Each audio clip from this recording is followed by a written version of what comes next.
Organisant cette journée mondiale des droits de l'enfant. En France, le constat est alarmant. L'an dernier, 18 000 mineurs ont subi des mauvais traitements. L'inceste est sans doute le pire. Symboliquement, on donne le nounours, qui est le symbole d'innocence et de l'enfance, aux gens qui viennent signer le manifeste et aux gens aussi qui veulent participer au mouvement et tout simplement s'intéresser à l'idée qu'il faille parler de l'inceste, comme on a parlé à une époque du sida, etc., qu'il y ait une vraie communication et que ça fasse partie de notre quotidien dorénavant.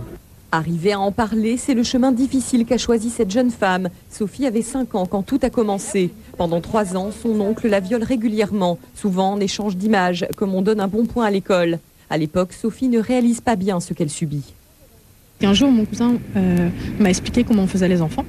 Et je me suis rendu compte que justement que je subissais quelque chose qui n'était pas normal et que j'aurais déjà dû avoir, pour mes pensées d'enfant, je pensais que j'aurais déjà dû avoir 2 enfants.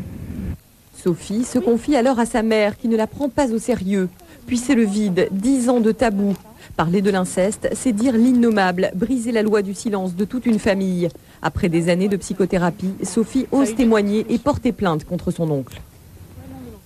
Ce qu'il a fait, c'est comme prendre un enfant, le massacrer à la tronçonneuse, couper les morceaux et jeter les morceaux et dire à l'enfant, démerde-toi.